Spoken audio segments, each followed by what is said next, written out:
Everybody has an air fryer, and I'm the last to get one. In case I look crazy, I'm relocking my Microlocs.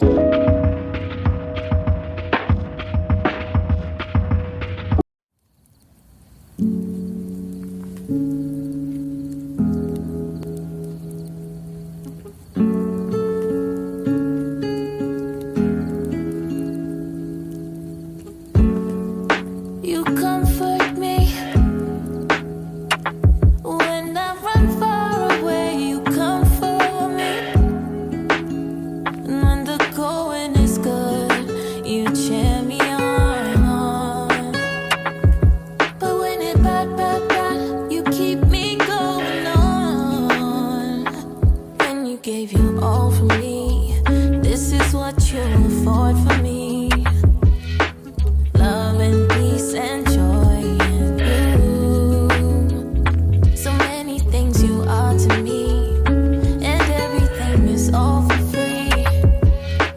Love and peace and... Hi guys, welcome to another video on this channel. This is going to be a quick one, and in case I look crazy, I'm relocking my Microlocs. So you can see I'm relocking my Microlocs. I do it myself. So if you'd like me to talk a bit more about my Microlocs, I haven't really done that on this channel. If you'd like me to, let me know in the comments.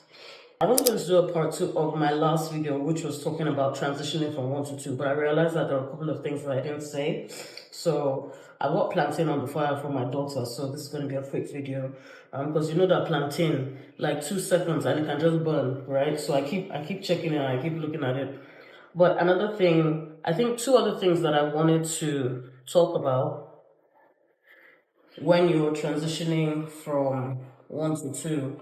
I spoke a lot about this in my last video, so you can check that out. Another thing I wanted to talk about was the feeling of missing your partner or loneliness. With my son and with our kids, my partner and I pretty much split everything down the middle. So we do everything together we do everything together when it comes to taking care of my kids. And we did that with Caleb Nazir. I mean, Caleb Nazir had so many people taking care of him. But we used to do everything together. At night, when he'd wake up, one person would do the diapers, one person would do the milk. And, we kind of, one second. We shared a lot of the responsibility as equally as possible. And so when my daughter came to this world, we pretty much split down the responsibilities down the middle between both of us. So, and we divided the children amongst us. So, my husband is pretty much in charge of my son. He does everything when it comes to my son. You wake up in the morning. He sleeps in his room. Well, we rotate. Sometimes I sleep in his room. Sometimes he sleeps in his room. But in the earlier days, he would sleep in his room while I would sleep with Rainbow, and they would wake up, he would do all the things, give him a bath, dress him up, give him food, and all the things. Take him to school. In the evening, same thing. He's in charge of his food, he's in charge of his dinner, he's in charge of his menu, give him food when he gets back from school. And even on the weekends, he puts him down for a nap, changes his diapers. I mean, all the things that come with taking care of a child, and gives him his milk in the night, puts him to bed, all of that. He's in charge of my son. And then with my daughter, I am in charge of everything, the same thing, diapers, bathing, food, everything. I'm in charge of her. Even though when my son goes to school, we kind of go back and forth, but in the early days, it was pretty much split down the middle. And I found that was really isolating for me because I was just so used to my husband and I, taking care of our son together. And now, we're split down the middle. And sometimes my husband comes in at night when my daughter used to, guys, Rainbow is sleeping through the night. Yeah. When my daughter used to wake up a lot, sometimes he would come and help out and rock her to bed. But for the most part, it wasn't just both of us waking up with our children. We were really separated. We were almost like, you know, colleagues working together and each at the end of the day going to our separate rooms. So I found that it was actually quite lonely. especially in the earlier days. Sometimes I would be with my daughter and my husband would either take my son downstairs for swimming or just take him out to the playground, and he'd be sending me videos, and so I would miss out on those moments. So I found myself even missing my son because in those earlier days I couldn't spend as much time with him, but also missing my husband because we used to do, in terms of raising the kids, everything together, but now we're kind of split.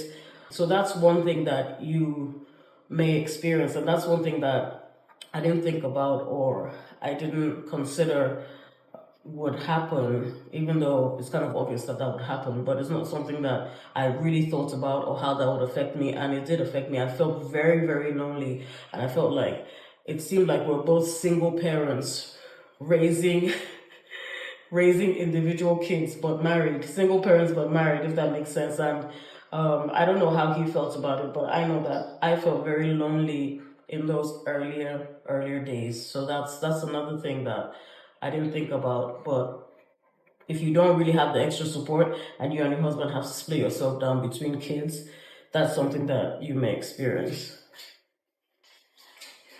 And another thing I had to come to terms with was how much I had to slow down. I knew that I would have to slow down. With my first, I slowed down. Um, but I feel like I slowed down and I still had options. I slowed down, but I still had a bit of freedom with my son because obviously I had support. With my daughter, I was still running New Mom's Room. I remember I did a podcast and I did an event that I really prepped and planned for. Only like a couple of moms came because they were, all the other moms were tied up with mom things. So I was still doing a lot of things, which I'm grateful that I did because a lot of moms were grateful for the podcast and for the different guests. I did like a 12-week podcast, 12 weeks, 12 weeks, 12 weeks leading up to Mother's Day. Thereabout, I think it was 10 to 12 weeks leading up to Mother's Day. And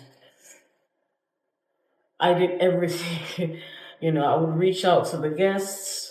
I'll send them information. There's some guests that would just ignore, and then maybe the day before they would then respond that, oh, they're not available. But obviously by then I found the guest. But I would have to look for a replacement guest. Most of the guests agreed, thankfully. Then I have to send them the questions, and then after sending questions, I would do the interview and the discussion. After that, I would do all the editing to upload it to the New Moms Room website, do the editing for that, and then do the editing for social media, and still do social media content. And I was doing, and then I did like a physical event. It was like a sip and paint for moms just to relax on Mother's Day. And if I'm being honest, I was burnt out. And since then, I haven't done much because I still really thought that I could do all the things even without support, and yeah, I'd be fine. I pushed through because I'm a bit of a push through type person, that I'd be fine, but I wasn't fine. I think I felt sick at some point, but I overexerted myself, and I had to come to terms with the fact that I'm not in my home country where, I see my fellow moms, and a week after they've given birth, they're, like attending events or they're hosting events and things like that. I'm not there anymore. This is a new season. And I think that a lot of women that, should I say, moved abroad, may be able to relate to this.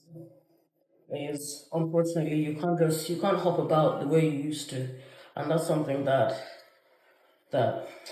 I didn't really consider. I thought that, I can I can push through, but it's not every time you need to push through. So I'm gentler on myself. I'm taking a much slower pace.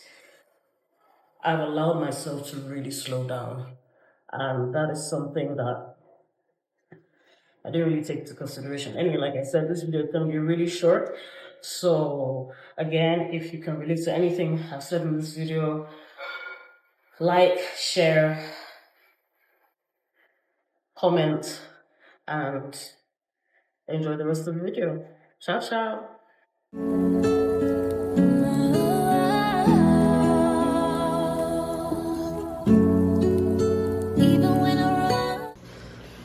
So air fryers have been around for a really, really long time, I think, you know.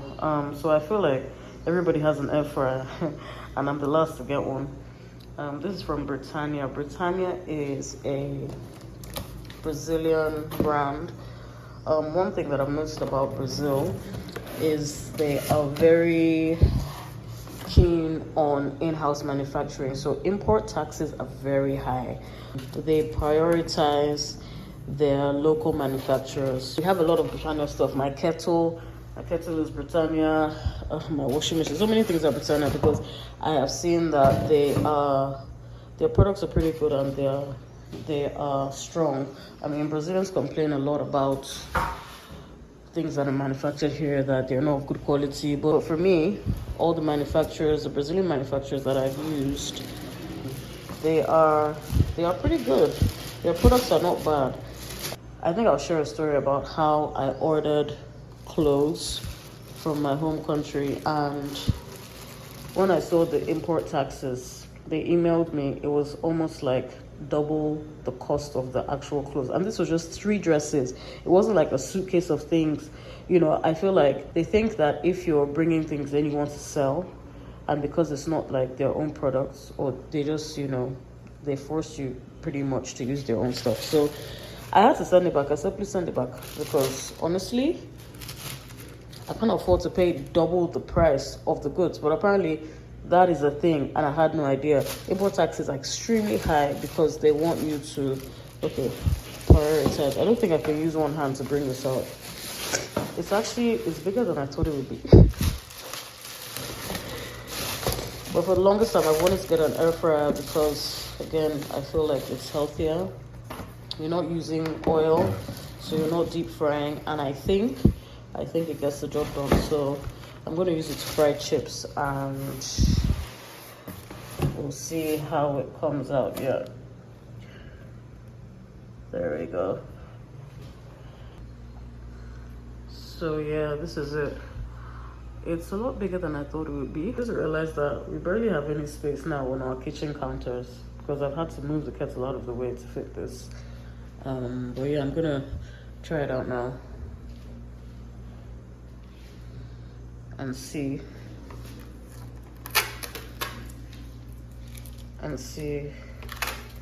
how well of a job. Britannia should pay me for this, because see Britannia air fryer, Britannia kettle. I should probably read the instructions first, right? Yeah, I think I should probably read read the instructions first. Abra means open. Let's move this further in, because if this thing falls over.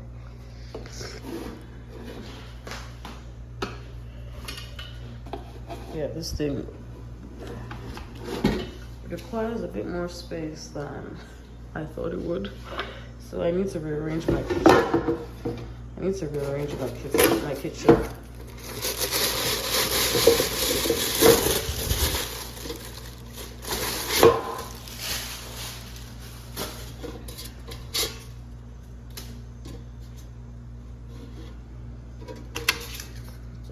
That's exactly what I want to make. Yeah. Okay, so read the instructions, I guess. And this is 4.2 liters. I actually wanted 4.5 or 5 liters because we're a family of 4. So yeah, we don't make like little food. But yeah, I'm excited to see how my chips come out. One of the things about living in a non-English speaking country is you have to translate everything. I mean, I understand some words here and there, but I would not be able to read a full manual in Portuguese. I barely have space in my kitchen for all my appliances. Had to move my microwave out the way, but it's working. Can you see that? Yeah, it's working. So let's see how the chips come out.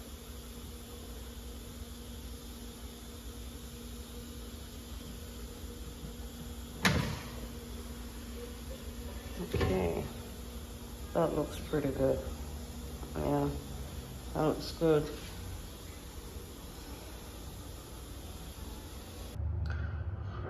So I've never tried this before. I'm relocking my hair and I'm braiding it. I mean, I've always wanted to do this, but I wanted to wait till my hair was longer, much longer. Sorry, you guys can't see it. I'm not great with camera angles. But yeah, I was trying to wait till my hair was much longer to see how it would come out. So it'll probably come out looking like a braided bob, I think. But I like the way it looks. I'm liking the way it looks. Trying to focus on the hair. It's focusing on. I don't know if you guys can see it, but yeah, I'm liking the way it's coming out so far. So when I'm done, I'll see if I like it, and I'll keep it. Yeah. So yeah, I generally relock my hair, and maybe I'll do like an actual video on my Microlocs, how long I've had it for, and all the details. Yeah.